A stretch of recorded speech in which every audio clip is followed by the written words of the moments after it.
नमस्कार साथियों। प्राचीन भारतीय इतिहास की जानकारी के साधन आज का हमारा विषय रहने वाला है और हम इसी पे बात करेंगे। ऐसा नहीं है कि आपको टीच नहीं करूँगा। टीच करना एक अलग विषय हो जाता है, लेकिन यहाँ पे हम संवाद करेंगे और जानेंगे कि प्राचीन इतिहास है क्या। तो कुछ लोग तो जान रहे होंगे, पहले भी वीडियो आप लोग देख चुके हैं और question previous year question paper solve कराने में हमारा चैनल इस बार आगे था।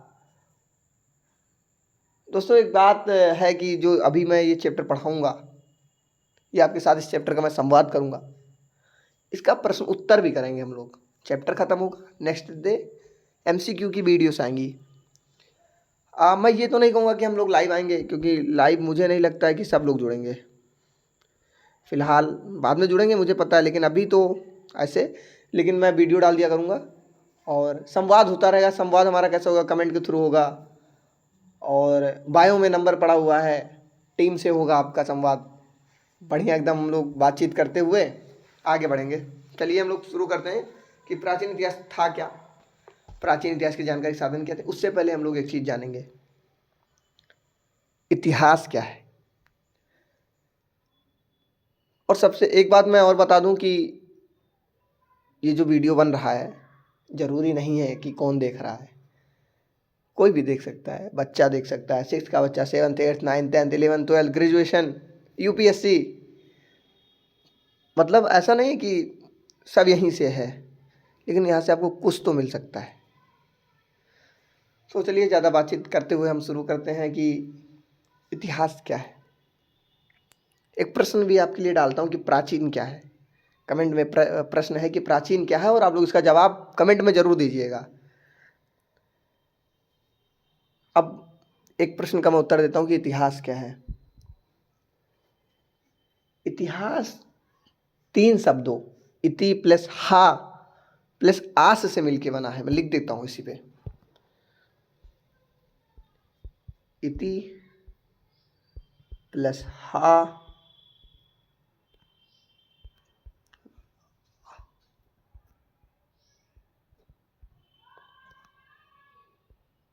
आस से मिलकर बना है, जिसका अर्थ है ऐसा निश्चित रूप से हुआ, ऐसा निश्चित रूप से हुआ।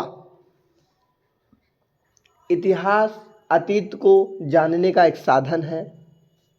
किसी समाज या राष्ट्र के इतिहास के अध्ययन के द्वारा हम उस समाज या राष्ट्र के अतीत को जान सकते हैं। यहाँ अतीत से हमारा तात्पर्य उस राष्ट्र की संस्कृति और सभ्यता से है। ध्यान रखने योग्य है बात ये साथियों कि हमारा यहाँ जो यहाँ हमारा जो अतीत से जो हमारा तात्पर्य है उस राष्ट्र की जो संस्कृति और सभ्यता से है। प्रत्येक देश अथवा राष्ट्र की अस्मिता की पहचान उसकी संस्कृति और सभ्यता से की जाती है। संस्कृति के अंतर्गत मानव के समस्त क्रियाकलाप आते हैं। संस्कृति के अंतर्गत समस्त क्रियाकलाप आते हैं मानव के, जबकि सभ्यता के अंतर्गत उसके भौतिक पहलुओं पर विशेष जोर दिया जाता है। अभी मैं इसके बारे में अगर आगे बात करूंगा तो मुझे लगता है कि बहुत लंबा वीडियो बन जाएगा और ये PDF में पढ़ा ही नहीं पाऊंगा। तो हम लोग PDF में शुरू करते हैं। प्राचीन भारतीय इतिहास की जानकारी के साधन। एक प्रश्न आप लोग के लिए मैं दोबारा दोहरा रहा हूं, वही प्रश्न कि प्राचीन क्या है। आप लोग कमेंट में जरूर बता दीजिएगा, नहीं तो बता दिया मैं बैठा रहूं यहीं, आप लोग जवाब ही ना दें। जवाब देना है। प्राचीन भारत के इतिहास की जानकारी के साधनों। प्राचीन भारत के इतिहास की जानकारी के साधनों को 2 भागों में बांटा जा सकता है, साहित्यिक साधन और पुरातात्विक साधन। जो देशी और विदेशी दोनों हैं। साहित्यिक साधन 2 प्रकार के हैं। साहित्यिक साधन 2 प्रकार के हैं, धार्मिक और लौकिक साहित्य। साहित्यिक साधन 2 प्रकार के हैं, साहित्यिक और लौकिक साहित्य। धार्मिक साहित्य भी दो प्रकार के हैं, ब्राह्मण ग्रंथ और अब्राह्मण ग्रंथ। ब्राह्मण ग्रंथ दो प्रकार के हैं, श्रुति जिसमें वेद, ब्राह्मण, उपनिषद इत्यादि आते हैं, और स्मृति जिसके अंतर्गत रामायण, महाभारत, पुराण, स्मृतियाँ आदि आती हैं। लौकिक साहित्य चार प्रकार के होते हैं। ऐतिहासिक साहित्य, विदेशी विवरण, जीवनी और कल्पना प्रधान तथा गल्प साहित्य। पुरातात्विक सामग्रियों को तीन भागों में बांटा जा सकता है, अभिलेख, मुद्राएं, भगवान शेष स्मारक।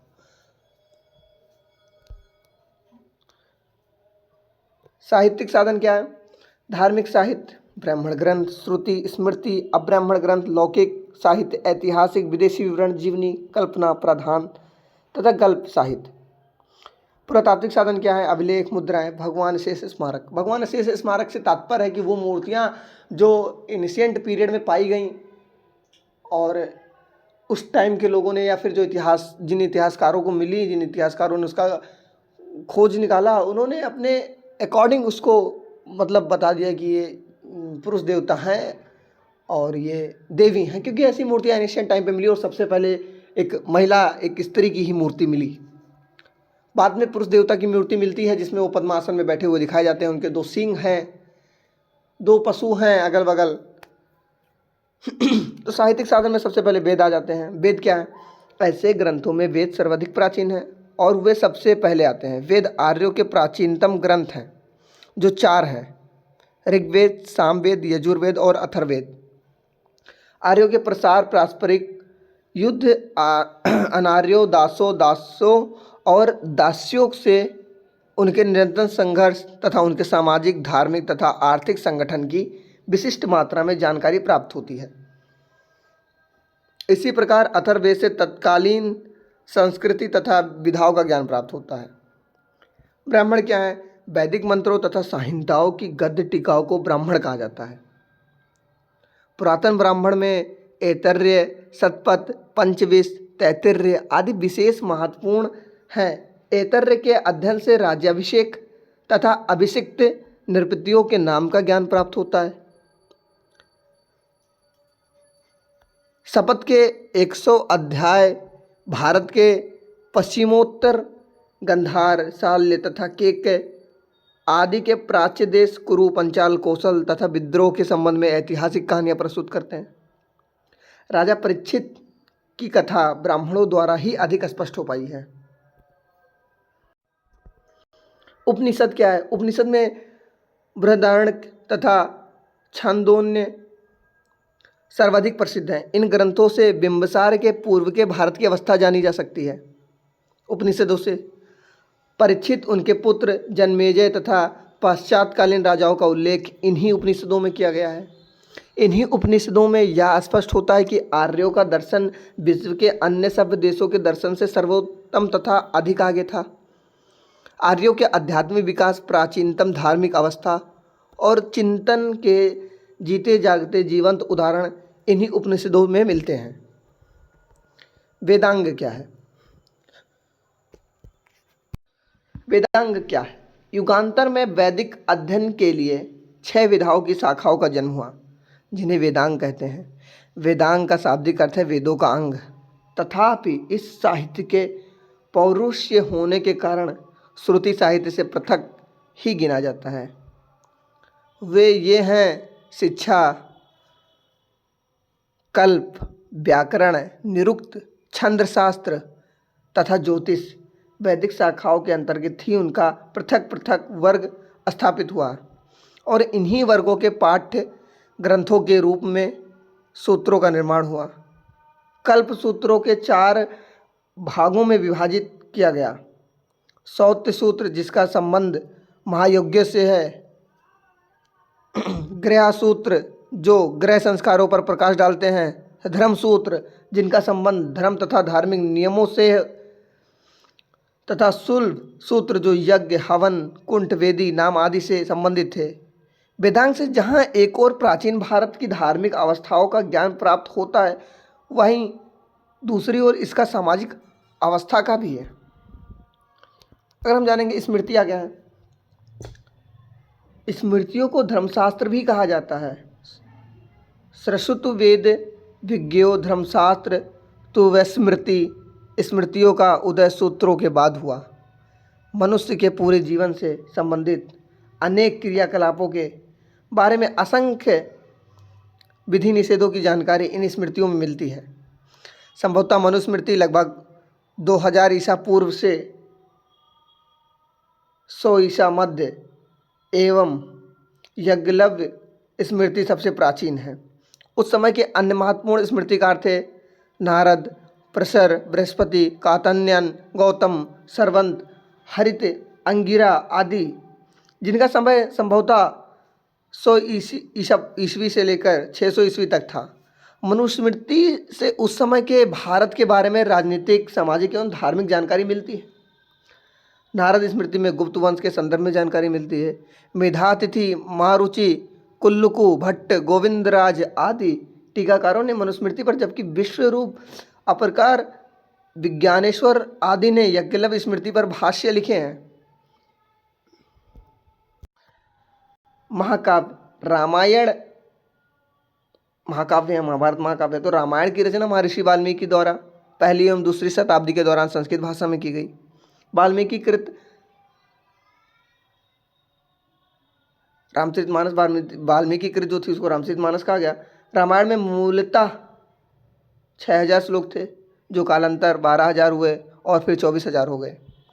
इसे चतुर्विश सहस्त्री संहिता भी कहा गया है। वाल्मीकि द्वारा रचित रामायण मतलब रामचरितमानस बाल्यकांड, अयोध्याकांड, अरण्यकांड, किष्किंधाकांड, सुंदरकांड, युद्धकांड एवं गया है। वाल्मीकि द्वारा रचित रामायण में उत्तराकांड नामक 7 कांडों में बटा हुआ है। लेकिन वाल्मीकि ने जो लिखा उसको हम लोग रामचरितमानस कहते हैं, और वो 7 कांडों में विभाजित है। रामायण द्वारा उस समय की राजनीतिक, सामाजिक एवं धार्मिक स्थिति का ज्ञान होता है। रामकथा पर आधारित ग्रंथों का अनुवाद सर्वप्रथम भारत से बाहर चीन में किया गया। भृशुंडी रामायण को आदि रामायण कहा जाता है। महाभारत क्या? महाभारत महर्षि व्यास द्वारा रचित महाभारत महाकाव्य रामायण से बृहद है। इसकी रचना का मूल समय ईसा पूर्व 4वीं शताब्दी माना जाता है। महाभारत में मूलतः 8800 श्लोक थे। इनका नाम जय संहिता विजय संबंधी ग्रंथ था। बाद में श्लोकों की संख्या 24000 होने के पश्चात यह वैदिक जन भारत के वंशजों की कथा होने के कारण भारत कहलाया। कालांतर में गुप्त काल में श्लोकों की संख्या बढ़कर 1,00,000 होने पर यह सत्य सहस्त्री संहिता या महाभारत कहलाया। महाभारत का प्रारंभिक उल्लेख अश्वलय गृहसूत्र में मिलता है। वर्तमान में इस महाकाव्य में लगभग 1,00,000 श्लोक का संकलन है।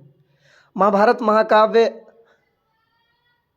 18 पर्वों, आदि सभा, वन, विराट, उद्योग, भीष्म, द्रोपण, कर्ण, शल्य, सैप्तिक, स्त्री, शांति, अनुशासन, अश्वमेध, आश्रमवासी, मौसल, महाप्रास्थनिक एवं स्वर्गारोहण में विभाजित है। महाभारत में हरिवंश नाम परिष्ठ है। इस महाकाव्य से तत्कालीन राजनीतिक, सामाजिक एवं धार्मिक स्थिति का ज्ञान होता है। पुराण क्या है? प्राचीन आख्यानों से युक्त ग्रंथ को पुराण कहते हैं। प्राचीन आख्यानों से युक्त ग्रंथ को पुराण कहते हैं। संभवतः 5वीं से 4वीं शताब्दी ईसा पूर्व तक पुराण अस्तित्व में आ चुके थे। ब्राह्मण वैवर्त पुराण में पुराणों के 5 लक्षण बताए हैं। यह है सर्प, प्रतिसर्ग, वंश, मनवंतर तथा वंशानुच्चरित। कुल पुराणों की संख्या 18 है। पहला ब्राह्मण पुराण, पद्म पुराण, विष्णु पुराण, वायु पुराण, भगवत पुराण, नारदीय पुराण, मार्कंडेय पुराण, अग्नि पुराण, भविष्य पुराण, ब्रह्म वैवर्त पुराण, लिंग पुराण, वाराह पुराण, स्कंद पुराण, वामन पुराण, कुर्म पुराण, मत्स्य पुराण, गरुड़ पुराण और ब्राह्मण पुराण। बौद्ध साहित्य क्या है? बौद्ध साहित्य को त्रिपिटक कहा जाता है। महात्मा बुद्ध के परिनिर्वाण के उपरांत आयोजित विभिन्न बौद्ध संगतियों संकलित किए गए त्रिपिटक, संस्कृत त्रिपिटक संभवतः सर्वाधिक प्राचीन धर्म ग्रंथ है। वुलर एवं रीस डेविस महोदय ने पिटक का शाब्दिक अर्थ टोकरी बताया। त्रिपिटक है, सुत्पिटक है, विनय पिटक है और अभिधम्म पिटक है। ये बौद्ध धर्म के 3 मतलब एकदम फेमस मैं कह सकता हूँ ये बुक्स है। जैन साहित्य क्या है? ऐतिहासिक जानकारी हेतु जैन साहित्य भी बौद्ध साहित्य की तरह ही महत्वपूर्ण है। अब तक उपलब्ध जैन साहित्य प्राकृतिक एवं संस्कृत भाषा में मिलते थे। जैन साहित्य जिसे आगम कहा जाता है, इनकी संख्या 12 बताई जाती है। आगे चलकर इनके उपांग भी लिखे गए। आगमों के साथ 7 जैन ग्रंथों में 10 प्रकीर्ण, 6 छंद सूत्र, 1 नंदी सूत्र, 1 अनुयोग्य द्वारा 1 4 मूल सूत्र। इन आगम ग्रंथों की रचना संभवतः श्वेतांबर संप्रदाय के आचार्यों द्वारा महावीर स्वामी की मृत्यु के बाद की गई।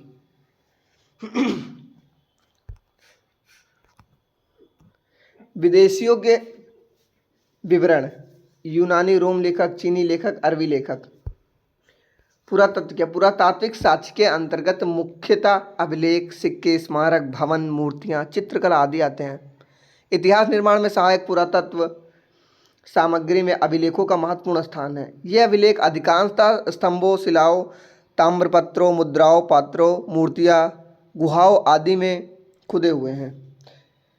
यदि प्राचीनतम अभिलेख मध्य एशिया के बोगजाइको नामक स्थान से करीब 1400 ईसा पूर्व में पाए गए, जिनमें अनेक वैदिक देवताओं इंद्र, मित्र, वरुण, नासत्य आदि का उल्लेख मिलता है।